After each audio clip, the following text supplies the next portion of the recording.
clip and just pull you right in there.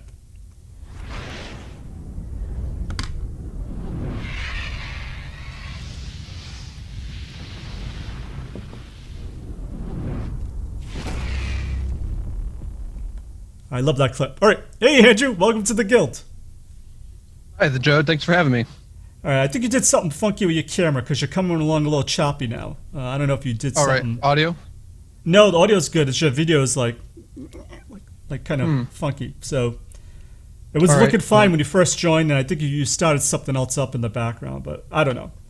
Hopefully, everyone can hear everyone can hear you fine, so that's good. Yeah. That's good. That's all that matters. Yep. So the floor is yours, Andrew. Awesome. Thank you for that intro, too. Oh, anytime. So, of course, as I was coming up with this whole presentation, I was like, this is like a Selenium versus sort of talk. But mainly this talk is about testing tool and framework considerations. I don't think I have to expand too much on top of what Joe already said about me. I've been doing test automation now for a decade, which is, I don't know when that happened. Apparently in the past decade. And I'm also a conference speaker internationally, talking about test automation pretty much everywhere now. So you can follow me at lazycoder.io. That's still my Twitter handle until I do rebranding, which is coming soon. I was hoping to have it done for this event, but I started this presentation way too late, but Joe asked for a call of who can present on Friday, and I was like, yeah, sure I can. Oh wait, I wanted to do a whole bunch of things. Oh well. So let's get into the presentation. So one, I probably should have checked my spelling there. Cypress. I'm going to talk about the different tools that are currently out there for front-end web testing. And I'm not going to go too far into, well, this is a more high-level talk with a lot of the details down below and how they affect the decisions up above. So I'm going to talk about the main front-ending test tool frameworks: Cypress, Playwright, Tycho, Test Cafe, Puppeteer, Selenium, TestStem, and TestProject. So first off, obviously we have the strongest contender, I guess you would say, to Selenium. There's a few fundamental differences of Cypress versus Selenium. So for everybody who doesn't know, I'm going to go into explaining how each of the tools work and how they affect your decision making. So Cypress uses the Chrome debug protocol to communicate with the browser, starts a session and uses that to maintain the state. So in other words, Cypress is living along inside of your application code and then runs all the tests for you. Now this is great for speed because there's no network requests that are ever occurring. It's always locally done within the browser, so the browser can talk to itself faster than pretty much everything else. Yeah, that's the summary. That's a good one. It also controls everything that's going to the browser as well, so it can change stuff on the fly at a network level request. In networking, there's 7 different layers of the TCP/IP protocol stack. Actually, TCP is only the bottom 4. The other 3 on top, it never gets handled by networking requests. Cypress controls the bottom 4, so you can do mocking and stubbing within your test scripts, which is nice. And I can discuss that a little bit later. And yeah, that's cool. Playwright recently released from Microsoft. It's version like 1.2 now. They also built the Puppeteer framework. Man, that spelling was terrible. Built by the same team as Puppeteer. It is, because of how it was built, it is cloud native with the browser context. It's sort of an alternative to WebDriver.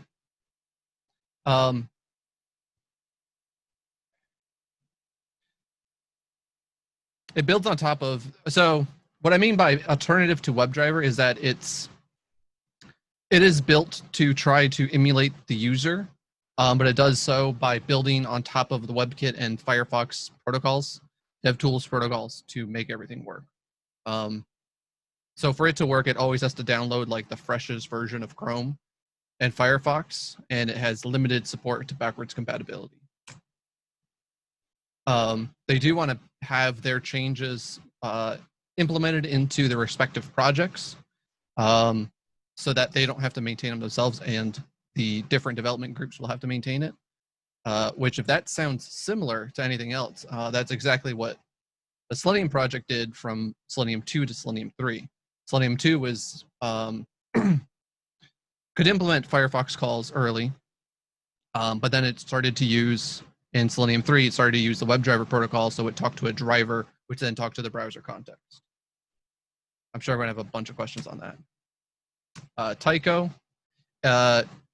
also controls the web browser via CDP, Chrome DevTools protocol. Man. It has a built-in recorder, which is kind of nice, and it uses a REPL to write out to scripts. So this one's interesting because you can start up a REPL session, which is a read evaluation print loop. Essentially, just use your CLI and do all of the commands you need to test, and then you can have it export the code. Excuse me. But because it is built on CDB, it also has to run on the latest versions of Chrome. Limited support to backwards compatibility. And what is nice with Tycho is that it doesn't make any assumptions. It assumes everything it needs to about your website. So if you say fill in the username with this field, it will try to figure out what the username context is. You can always overwrite it with CSS and expat.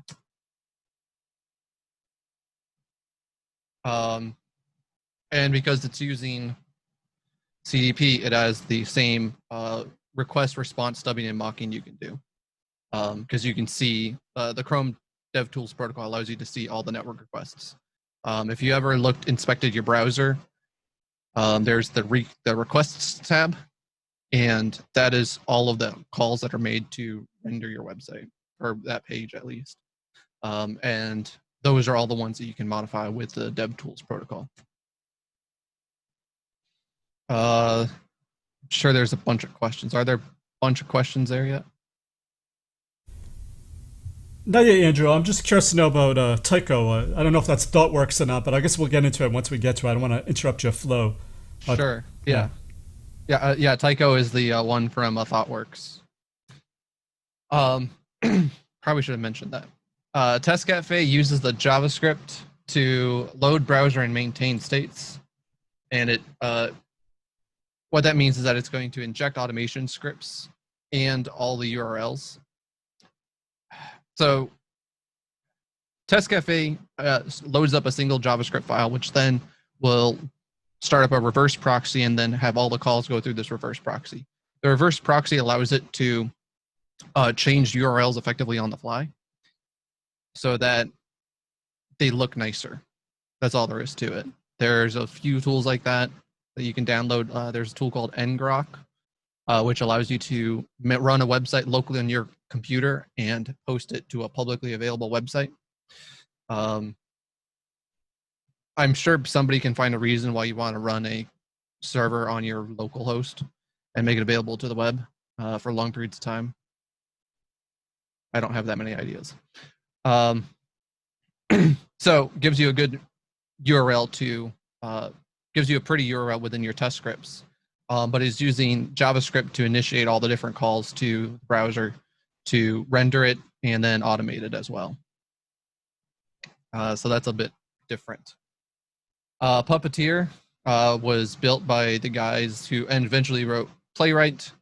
It is effectively a DevTools protocol wrapper, and as I said earlier, it's similar to Selenium in the fact that it automates browser functions. That is it. Puppeteer and Selenium. Actually, I'm going to just jump over to Selenium. Selenium communicates with a web browser via vendor executables as of version 3. That is important because earlier on in Selenium's lifespan, Firefox support was built into Chrome, or Firefox support was built into Selenium, and you can start writing tests against Firefox. To make it work against other browsers, you had to use usually driver executables. Jim Evans wrote the one for IE. The Chrome team eventually started writing theirs. Opera had one for a short while. And then Safari, it was an extension, which they eventually rolled into the core part of Safari once Selenium 3 came around, because Selenium 3 implemented the WebDriver standards, which requires browser vendors to release a driver executable that allows you to test websites. Short version. Selenium needs more tooling for complete test automation compared to those other tools I've listed.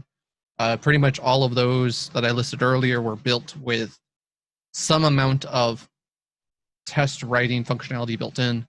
Cypress has a full suite that you can write assertions to and everything. Puppeteer is the other exception.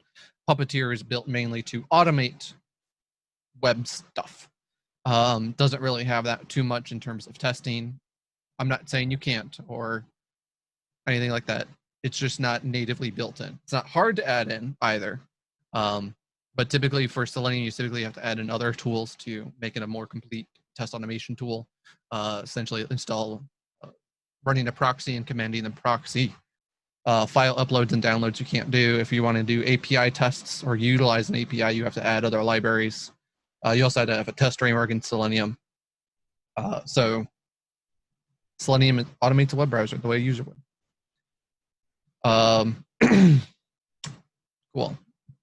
Since our sponsor is Testum, and I was reminded of that earlier today, I decided to talk a little bit about them because they do some cool, weird stuff. Thank you for that, Andrew. Much appreciated. It is pseudo similar to Test Cafe and how it operates. There's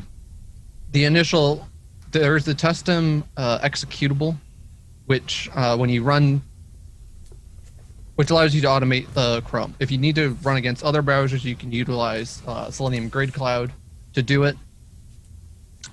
It differs from Selenium in how it actually works, because what it does is that it spins up a browser instance with the Chrome extension installed in the context of the browser already, which then loads up a URL, a very long URL, which is the JavaScript needed to start the web test and then run all the web tests and send the commands back to Testum servers.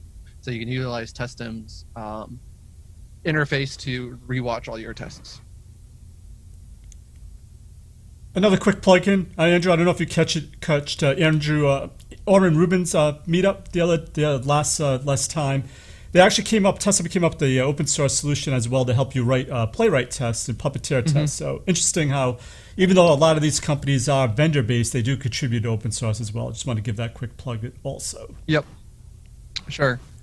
Yeah, I haven't actually had time to play with it. I wanted to. It's on the backlog. I just don't remember which number, and I don't know how long my backlog is. Yeah, no doubt.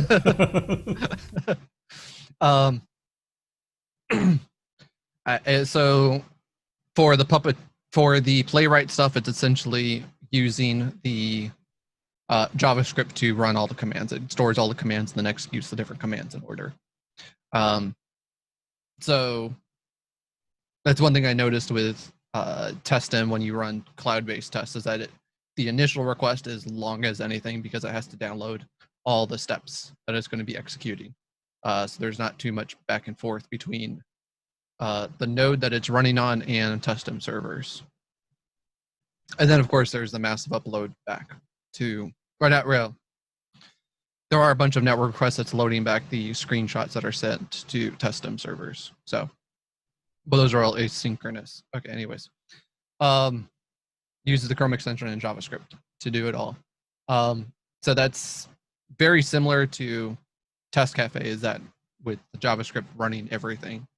That makes it so it's heavy initial load, but then it gets lighter once it starts, because then it's not doing all the network calls back and forth between where you're running the test and where it's being executed on in the browser.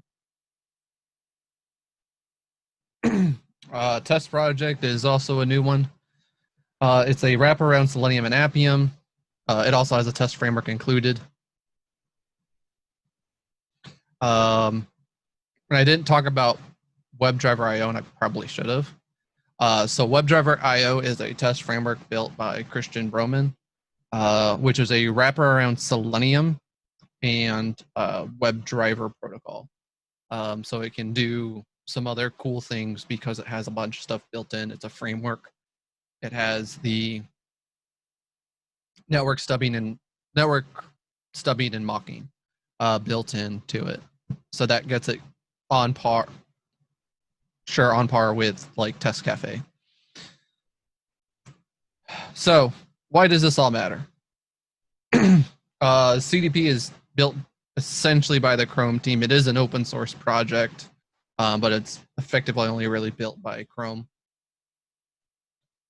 They do technically have the ability to, cancel entire calls to their stack if they deem them insecure or they find nobody, they don't think anyone's using it, so they can remove it at will.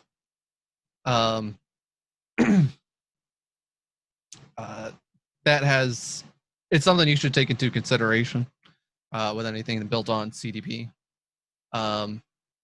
Also, if you're relying upon CDP, you only can target the latest browsers that are Chromium based.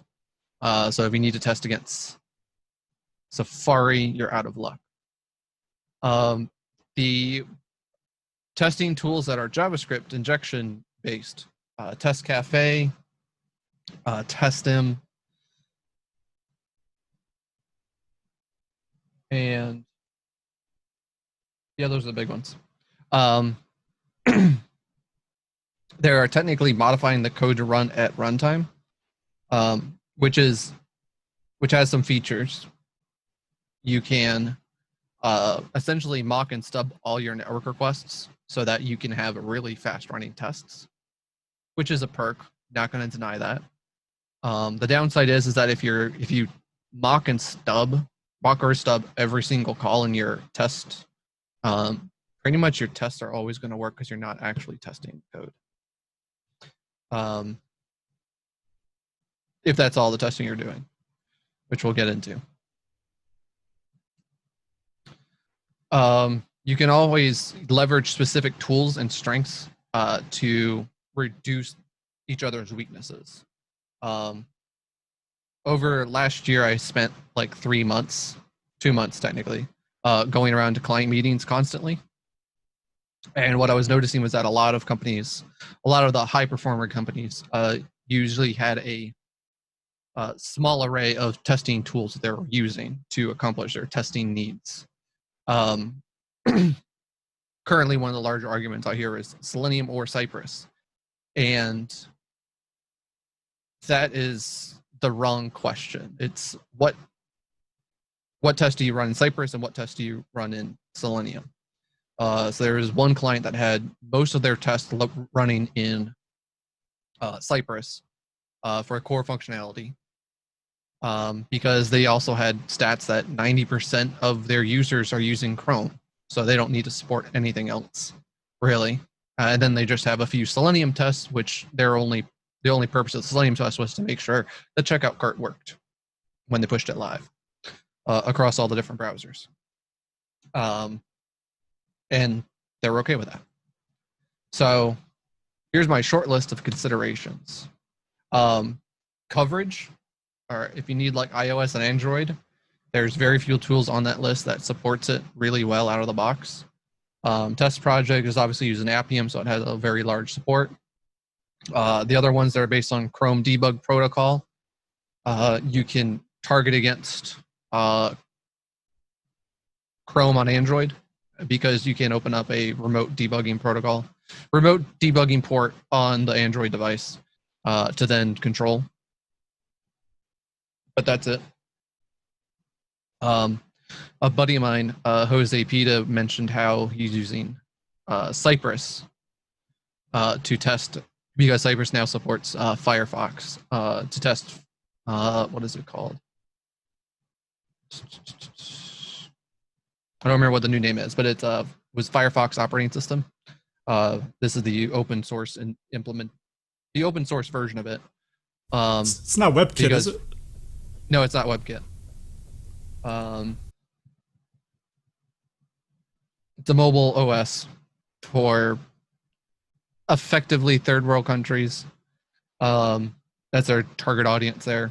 Anyways, Firefox OS is essentially like Chrome OS for mobile phones. All it does is run. All the apps are HTML apps. So because all the apps are HTML apps and he has to target on Firefox OS, he can get away with Cypress, and there's no other need for any other tools. But that's because that's the only coverage you need for that particular app. If you need to do cross-browser, fully cross-browser, not limited cross-browser. If you need to test like on Safari and Chrome and iOS and all of the above, you obviously can't use some of these protocols, some of these testing tools for those. But you could possibly use them to reduce the amount of high-level tests you're doing. I'm going to jump. So coverage, what sort of browsers are you obviously operating? Can you leverage an API for a lot of your stuff? If you can leverage an API for a lot of your stuff, then you can do a whole lot less UI-based testing in that case. And what I mean by that is that if all your actions are equivalent to an API call, you don't really have to make sure that a link works all the time. You don't need to test all the different possible combinations of forms. I'm sure a bunch of you have yet to do your taxes. So your UI test could be sending the corrected form post-action, whereas all of your API tests could be testing all of the error codes that are sent back if you send in wrong information, wrong form information, form data. Also, what's your risk tolerance too? As I stated earlier, the client that was doing the like 300 Cypress tests, and I think it was like 30 Selenium tests.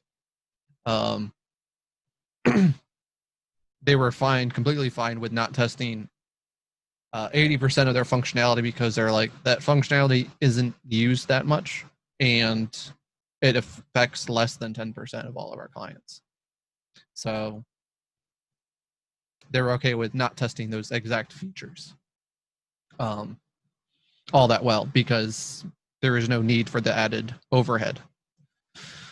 I'm sure a bunch of companies are now looking at using components for all their web development. And by components, I'm talking about Angular, React, Vue, Svelte. Svelte is awesome if you've never heard of it. Svelte is like, I'd say it's closer to Vue.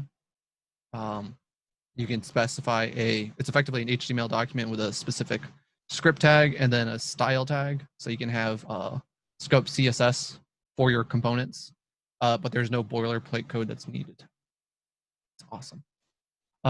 If you're using one of those component web frameworks, you can use Storybook JS to actually test your individual components and test all the possible interactions you can have with said component with a simple Cypress test, because that will make sure that the components are working in Chrome, and then you can do not as comprehensive, entirely UI-based testing on the main workflows of your system. Cool. And I think it's time for me to get over to questions. Awesome. All right, Andrew. Let's get into it then. Sure. Like I said, your video's a little choppy, but if you could try to go on full screen, let's see if it got better. There you go. Yeah, it's still kind of odd. I don't know why. Anyway, all right. So, all right, I can do that. First question we have is from YouTube, and it's from Sachin. And Sachin wants to know, you probably get this asked a lot, and I think I know your answer. He wants to know, what's the best tool for dynamic Angular apps? Is it possible to use just Selenium? I know Protractor is kind of a dead project. I don't know if you have the same thoughts or not, but what do you have views? So yeah, you can use Protractor is effectively dead. There were like some minor heartbeats earlier this year, but it's dead. You can use pretty much any of the tools to test Protractor apps. The only thing that Protractor had was it had two things that other frameworks don't have natively, which was you can test the components via the Angular model and select by those, and it had built-in automatic waiting for Angular. Is Angular loaded? If you really need that feature to make your testing more stable, there is a single JavaScript call you can do called ng.ready. I think it is ng.ready, open and close brackets. If you run that command, it'll return the response, and that will be your wait timer. So you run that until it comes back as Angular ready. And then your system's ready to go along with testing. Because of that, you can use Selenium, you can use Cypress, you can use anything you want with that. It Awesome. renders HTML. Good answer. Any of the tools can do it. And your video is much better now. I don't know what you did, but thank you. Nicholas wants to know, if your application is dependent on APIs, is there any advantage of using APIs and databases, any advantages of using Cypress over Selenium? Advantages, disadvantages for API and database testing as well with Cypress over Selenium.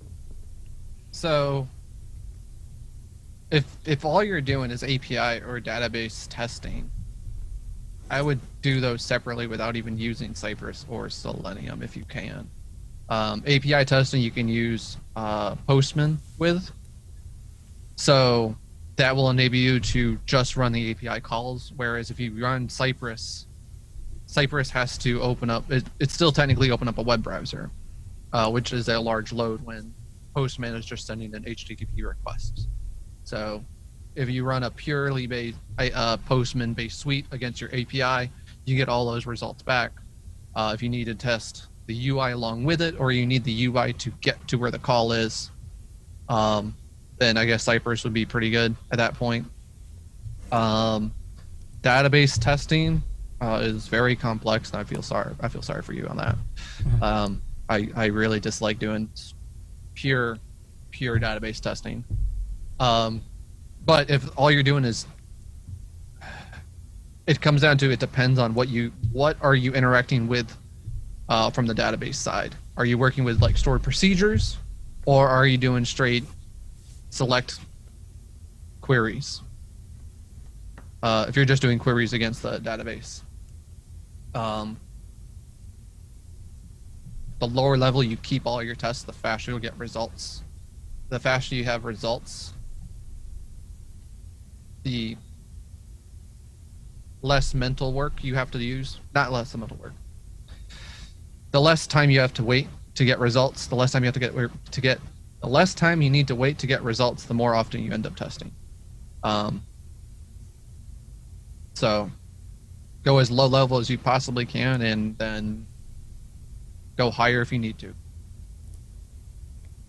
Awesome. Ninja, I don't know if Nicholas is hinting at this. Maybe he's looking for a seamless solution that handles all the different layers in the same code base. So I guess with Selenium, you could pull in REST assured, do the REST calls, and for database, you could just do straight up Java database calls or whatever you do, I assume. Yeah, if you need to do the entire stack, you'd probably stick best with Selenium, and you're obviously going to use whatever programming language and libraries within it to help leverage it. Because you would still want to do the network or the database calls either directly on the server, or you're doing a database call to validate the calls, which might be a little bit easier with Selenium.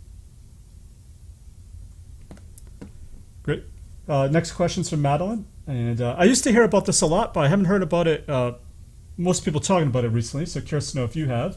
Andrew, what do you hear about Nightwatch.js these days, now that it no longer requires Selenium?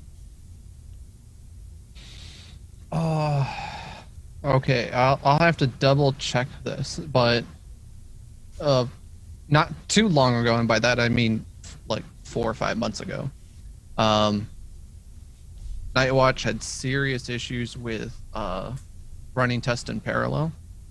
It wasn't built to really run them in parallel, and there was always timing issues with running tests. I'd have to double check that, but I'll add a note and I'll make sure to update my website, I guess, with a response to that. Okay, cool. All right, Andrew, next question is from Chris Tripper. Hey, Chris. And Chris wants to know. Chris says, I'm interested in learning your take on validating emails. Say, for example, you are testing a password reset and receipt of the email and a receipt link. Any tips? I think this falls under the web realm. So it depends on what level of email testing you have to do. And I'm going to go on the easier side of email testing to start with. There's a few services. I like Mailosaur because it has a cute mascot. Literally, that's the only reason why. But it's an email-based it's an API-based email service. So you can create dynamic inboxes. So you have your core part of your email address, which is a random hash that you can then do a dot, and then you can put whatever dot, a string of some sort. That string being whatever essentially user you want to send the email to, and then at mailosaur.io, I think it is, or something like that. And then you get to use your API to access all your emails. You can have it automatically give you the first link in the email. And then you can easily integrate that with any of your Selenium tests because you can copy the link from there. And then once you have a URL, you can navigate to whatever you need to with that.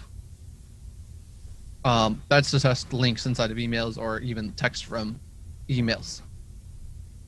If you have to do visual testing of emails, making sure that the layout is correct and renders across the different email clients, I feel very, very sorry for you. Pretty much every single email client has their own rendering service to render the contents of the email if it's for HTML based emails. Those are built off of essentially WebKit at this point, but they're not the latest version of WebKit. There are even some older ones that are probably using Trident, which is the old Internet Explorer engine. I believe that was in like Lotus Notes, which I really hope you don't have to do it because that's very tiresome to do. I believe MailChimp has, I think it is MailChimp. They have like some email testing service. You can see screenshots of your HTML emails on different clients. But I haven't done that in a while. And if it's only testing links, I would use Mailosaur. And Chris, I know you're a big proponent of Microfocus. I enjoy the tool set as well. If you have LoadRunner, you definitely should check out Paul McLean. He has some mind-blowing things on how to actually test emails and bulk emails and how it affects performance as well. So cool stuff there. If you don't know, let me know. I'll send you a link to that. Good stuff. All right, Andrew. Someone wants to know, what's the difference between Puppeteer and Playwright? It sounds like the folks from Puppeteer went over to Microsoft, and they basically forked Puppeteer. So what's the difference? So Puppeteer works cross-platform too and cross-browsers, which means it works on Firefox, Edge, and Chrome. And they also added in a little bit more testing tools built into it a little bit more. than Puppeteer, because Puppeteer is essentially automate a web browser, where Puppeteer is more test a web browser. Awesome. And just a plug. That answers your question. Yeah, I have a interview with the playwright manager at Microsoft. So definitely check out that podcast as well. I'll put it in the show notes when I release this recording. All right, Andrew. Sachin has a question. It's kind of not off topic, but it's something you definitely can handle.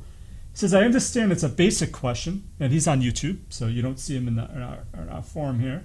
But do you have any latest tips, tools to write effective expat /CSS?"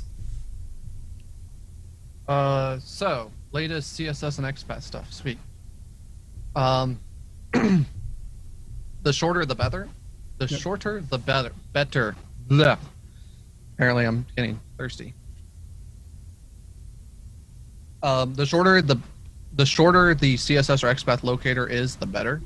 You don't want to have too many, for CSS, spaces between your locators. The more spaces or greater than signs you have, the more reliant you are upon the structure of the web page and not necessarily the element itself. For expat, it's slashes instead of spaces. The more slashes you have in your expat in the entirety of the expat, the more reliant you are upon the structure of the web page. The farther it has to look down the nodes, the longer it takes to return a result to. Because if you have, like, for expat, if you have /div/div/button, it's going to have to check every single div. It's going to make sure that every single div has a second div, and then it will have to see if there's a button that's the third element. If not, then it moves down the DOM tree a little bit more to find the next match. So because it has to parse through the entirety of the document, the more slashes you have, the much longer the length of time it takes to return a result increases dramatically. And then if your expat is getting way too long still after you delete as much as you can, tip from Sean Knight was back in 2015. It's now sort of common practice now, is to add a data-test attribute to the element, and then you can directly target that attribute within your test framework through CSS or XPath. And then you only have to use that one locator. Nice. Does that make sense? If it does, then I can Yep. do it on screen. Oh, yeah. If you could do it on screen, that'd be cool. I can do it on screen. Let me share my screen again. All right, nice.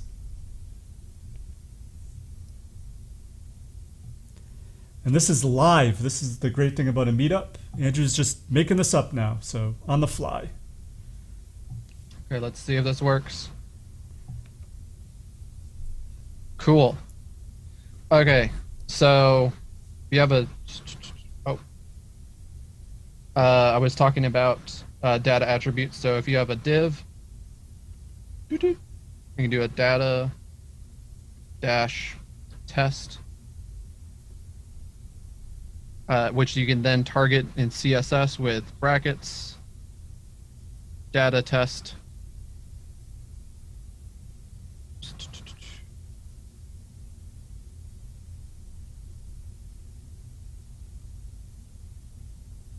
data test equals whatever your string is, or with XPath you can just do double slashes.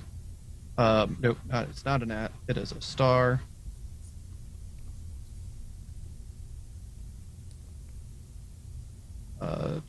That is an at data test equals double quotes. You would obviously not want to use the star.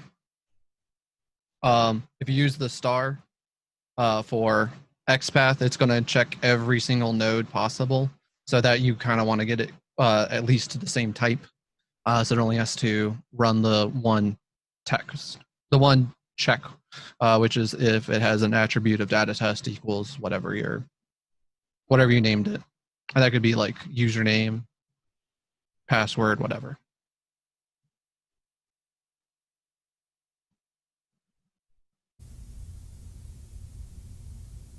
Very cool.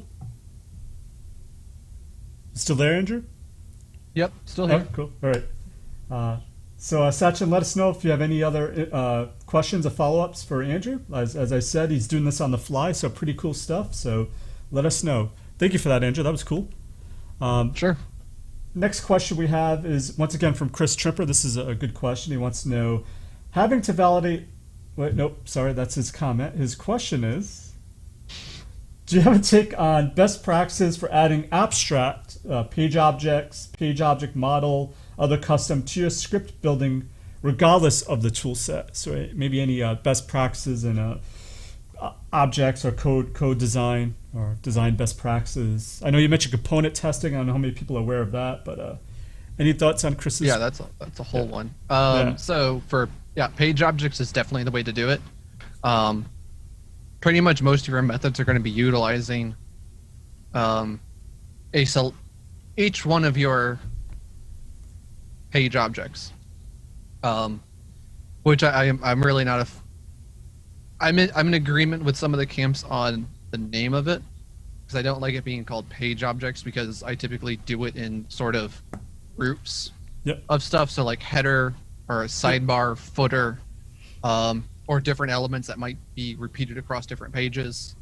Those I will combine into their own little page object. In that case, it's effectively a component, which then has dual meaning with object. Actual components in React or Angular, Vue, Svelte. We need more names than components. But after you have those different elements within those page objects, at that point you write a few methods to use those, so that your actions always stay the same, because how you interact with stuff doesn't really change too much. If you're filling out a username, if you're filling out like a user, like a login form, you're typically going to go through the same actions. Type in a username, type in a password, click submit. And instead of having to write all of that logic out on every single test, I would leverage page objects to offload, allow that repeated nature.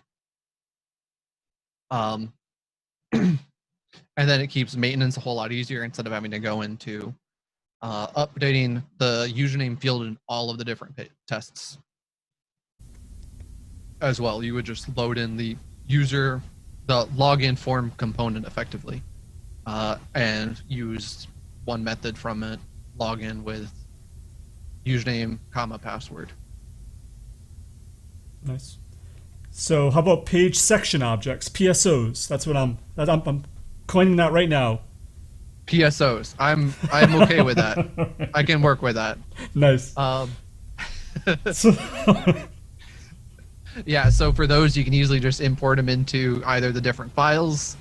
If you want to get fancy, you can have different levels of extraction. Yep. I typically have like public facing ones and password protected or authenticated pages, which have different layouts, and then just slap in the page section objects into them and leverage them whenever I need to. If I don't need it, then I don't need to even initialize it within the class. Nice. All right, Andrew, next question's from Daryl. And Daryl wants to know, any thoughts on how smart locators, smart selectors are being implemented across different tools? I love this technique because I think it saves folks a lot of time. If you can, I don't know if it's possible or open source yet, but any thoughts on smart locators, smart selectors? Yeah, so what they're doing is I'm sure there's different ways that they're doing it. Pretty much most of them are going to be basic level AIs to do some sort of pattern matching.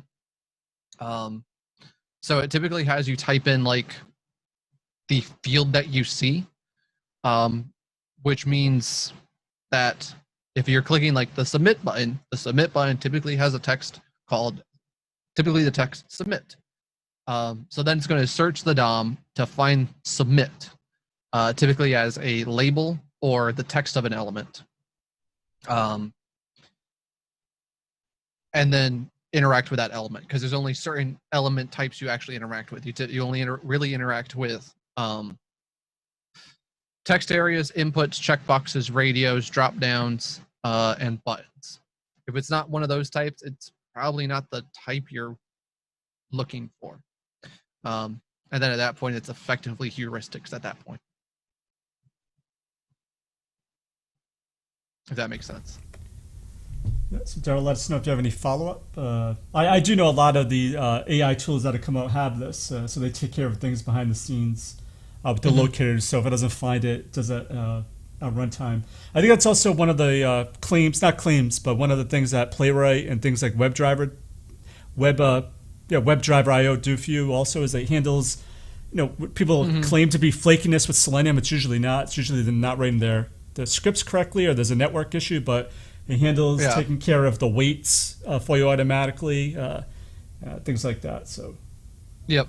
And there's specific ways that you can weight better typically. Yep. Cool. All right. Next question's from Nicholas. Wants to know, what I like about Selenium is you have the full power of a programming language and various libraries behind your solution. When I've tried several of these other tools in the past, I always feel limited in what I can do. Do any of these tools approach that flexibility? Cypress does use JavaScript. I don't know if you could pull in JavaScript libraries like you can with Selenium in Java, but any thoughts on that, Andrew? So they all are JavaScript based, so you can use JavaScript to do some amount of programming to it. That being said, it runs in the context of the browser. So because of that, it can't natively write files or read anything on the computer. And then there's potentially cross-site scripting errors depending on how that particular bit of JavaScript is loaded into the website, which then prevents you from doing anything else anyways. From a pure testing of a web component, that should be fine because you don't really need to do anything outside of, you shouldn't have to do anything outside of the browser if you're just testing how your website acts. So that being said, it does have some limitations if you need to test downloads or you want to make sure meme types are being returned correctly. That's a terrible example. You can do that with any of them. If you want more power, then yes, you'll probably be using Selenium because then you have a full programming language behind it, and you're not limited by the runtime issues that can occur with, not issues, what amount of power does JavaScript have? The limitations of it. So, yeah, if you want all-in-one tool, then you'd stick to a normal programming language. If you're okay with having a limited subset, then you can use the other ones. All comes down to what works best for you and what you need to test.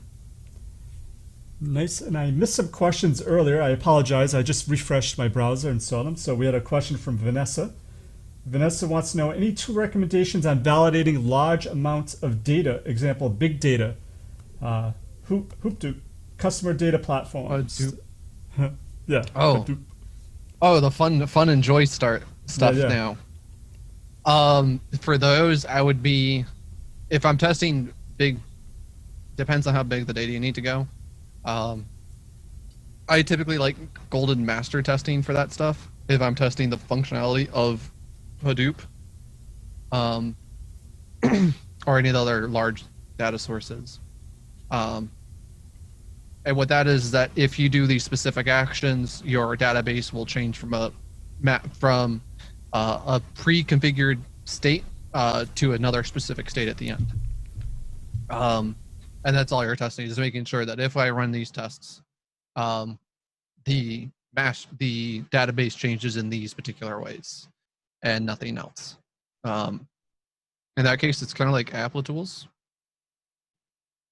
but because you're testing against a known baseline. But I wouldn't really be using, I wouldn't want to use any of these tools to test Hadoop itself. Sounds like a good post I should write, because I think people have this question and I don't know if there's a lot of info out there. So good info there, Andrew. Another question we have is from Terrible. Mikashi. They want to know your thoughts on Selenium with JMeter integration. Any thoughts?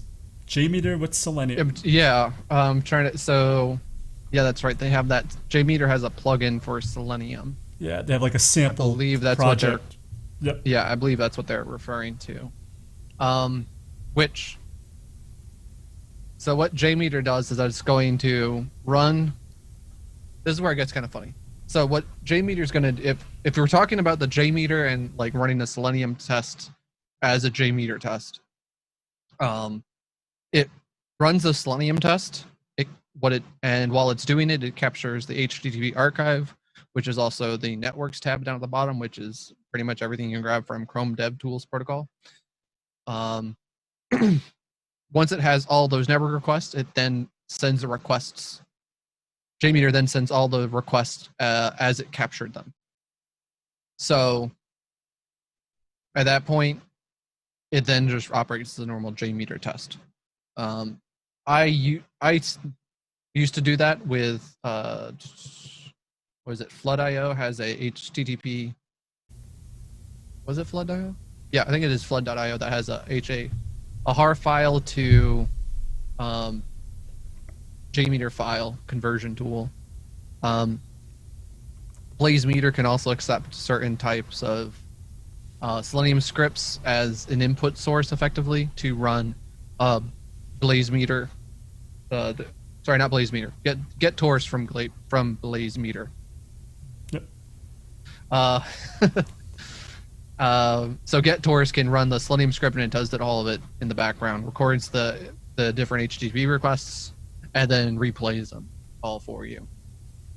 I typically like doing that to maintain the scripts instead of me having to maintain them myself, because it's much easier to write a Selenium test than writing a new JMeter script from scratch, making sure you're tracking all the right resources. So that's okay, but I wouldn't want to use. I'm okay with using Selenium as effectively the base of the JMeter test as a control. Nice. And just so you know, Andrew actually did a session for the first ever Perf Guild online conference in 2017. You actually had a session on using Selenium. It was 17. That's right. Yeah, it was a while ago. So still a valid session. So if you want to know more about that, just go to Guild conferences and you can still purchase a ticket. So quick plug from me. And now a quick plug for Andrew. Andrew, I think those are all the questions that we have. And we're almost out of time, so I really appreciate it. And thank you everyone for asking questions. That what makes a Guild a really fun time here. So I've been saying that you have a big announcement. I don't know if you actually do, because we actually didn't talk to one another officially. So anything you want to announce here or say to the Guild? Yeah. So hold on, switching screens, maybe any moment now.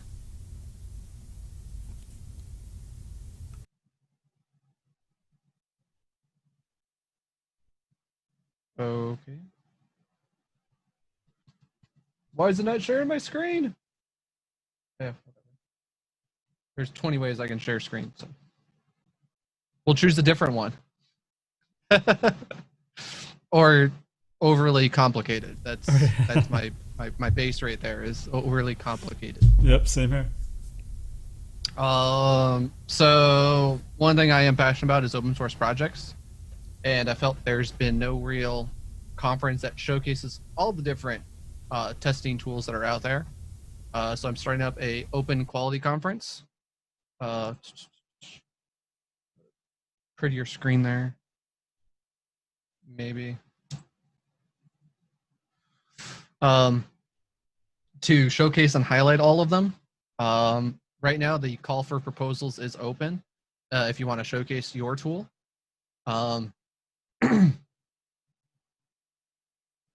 And I think it fits a very, very good niche inside of our community, because there's different outlets for people to talk about different products or different services or very different testing tools. Like we have the Selenium conference, which I'm a committee member for. But we typically only like to showcase Selenium and Appium there, and not necessarily the other testing tools. And I think everybody will get a lot more benefit if they know about the different tools and hear from experts that are not just me about how they use them in their day or in their processes. So the call for papers is open. It's at openqualityconf.com.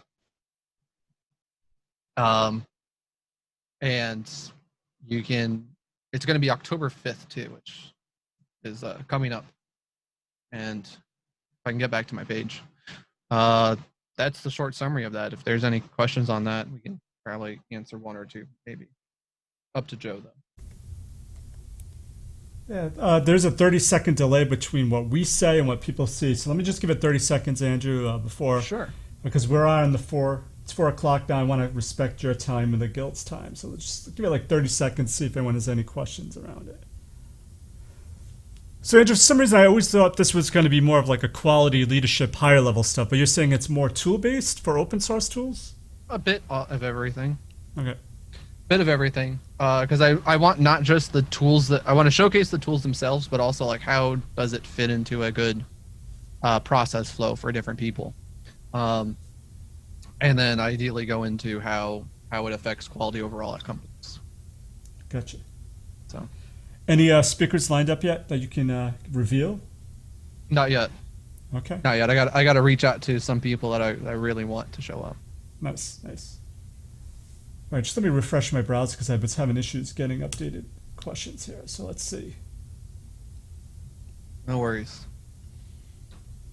My main laptop was out this week. I had to take it in for repair because the touch bar is so great, and it had to get shipped back to California to get fixed. I know. Is it an Apple?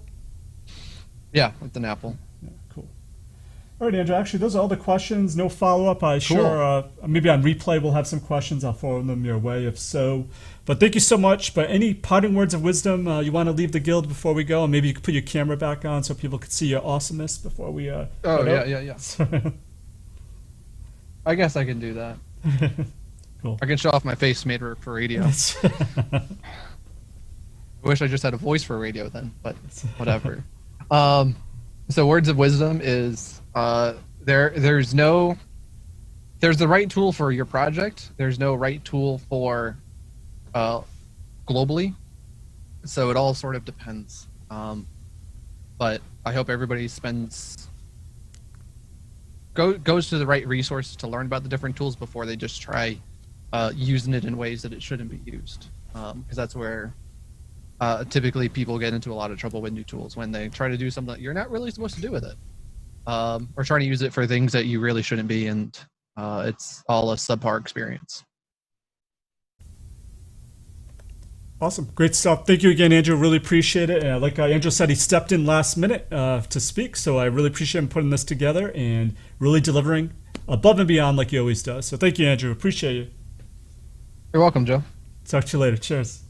Cheers. All right, awesome. Another great session. Really excited. If you missed any of this meetup, it's been recorded, and I will send an email out with a link to the show once I edit it. Sometimes I edit myself out, or I edit the beginning out, but we'll see. I'll send you a replay. So thank you, Chris. Thank you, Chris. Thank you, Nicholas. Thank you, Daryl. Boom. Thank you, Vanessa. Thank you, Madeline. Thank you, everyone, for asking questions. Really appreciate it. And just a reminder, this edition of the Test Skill Meetup is sponsored by the folks at Testum. And Testum wanted to give back to the community in this time of need. So to make this happen, they've created a community version. They have a community plan. You should definitely check out. You get 1,000 runs per month free using Testum. The runs last forever, but the offer does not. So you should see a button down below if you are in the conference site here. I should say register now, Testum free community plan. If you click on that also, it's a little tracking link so Testum knows that this meetup is giving value, so they'll keep sponsoring us, and it's a nice virtuous cycle. So thank you for asking questions. Thank you for supporting the sponsor. Thank you for our speakers. Really appreciate it. It's always a great time. So see you all for next meetup. I have 3 coming up already lined up, and I'll send probably an email with that info because I forgot to add it to my slide here. But definitely check back and see you. It's every Friday, either 10 a.m. or 3 p.m. Eastern time, depending on the time zone the speaker's in. So I will see you next Friday. And as always, test everything and keep the good. Cheers.